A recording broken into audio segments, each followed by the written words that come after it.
ઉત્તર પશ્ચિમ તરફથી ગરમ પવનો ફૂંકાવાના કારણે સુરતમાં તાપમાનનું પ્રમાણ વધ્યું હતું। હવામાન વિભાગ દ્વારા 2 દિવસ હીટવેવની આગાહી કરવામાં આવી હતી। ગત 2 દિવસ તાપમાન 42 ડિગ્રી જેટલું રહ્યું હતું। એપ્રિલ માસ શરૂ થતાની સાથે સાથે સૂર્યદેવતા પોતાના અસલી મિજાજમાં આવી ગયા હોય તેમ આકાશમાંથી અગન વર્ષા વરસાવી રહ્યા છે।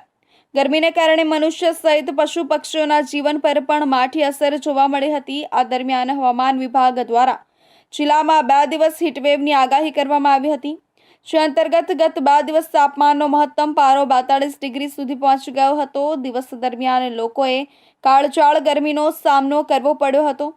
બપોરના સમયે માર્ગો સુમસામ જોવા મળી રહ્યા હતા। સતત 4 દિવસ હીટવેવ અને 40 ડિગ્રી ઉપર ગરમીનો સામનો કર્યા પછી શહેરીજનોને ગરમીથી આંશિક રાહત મળી છે।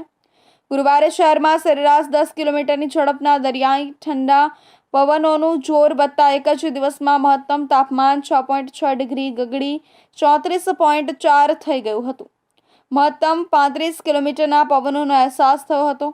આગામી 2 દિવસ દરિયાઈ પવનો સક્રિય રહેશે, જેને પગલે મહત્તમ તાપમાનમાં વધુ 1 થી 2 ડિગ્રીનો ઘટાડો થવાની સંભાવના છે, જેથી કાળઝાળ ગરમીથી રાહત મળશે।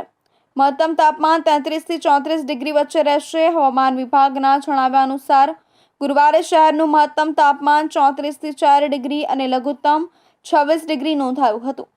બુધવાર કરતાં મહત્તમ તાપમાનમાં 6.6 ડિગ્રીનો ઘટાડો અને લઘુત્તમ તાપમાનમાં 0.2 ડિગ્રીનો વધારો થયો છે।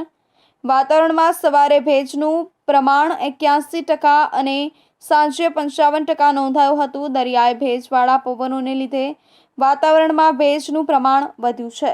રાજ્યમાં ગરમીનો કહેર વધતો રહ્યો છે, ત્યારે આજરોજ હવામાન વિભાગ અને જે આંબાલાલ પટેલની આગાહી હતી કે ગરમીનું પ્રમાણ હજુ 2 દિવસ ઘટશે અને ફરી 2 દિવસ પછી પણ ફરી આ તાપમાન વધી શકે છે અને સુરત અને ગુજરાતના અન્ય ઘણી જગ્યાએ વાતાવરણ ઠંડુ રહેશે અને તેમજ વરસાદની છાંટા પણ પડી શકે છે।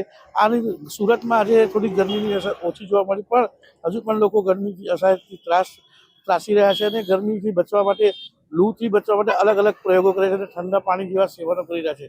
કેમેરામેન રવિ વેન્ડર સાથે સુનિલ પ્રજાપતિ, ઇન્ડિયા ન્યૂઝ, સુરત।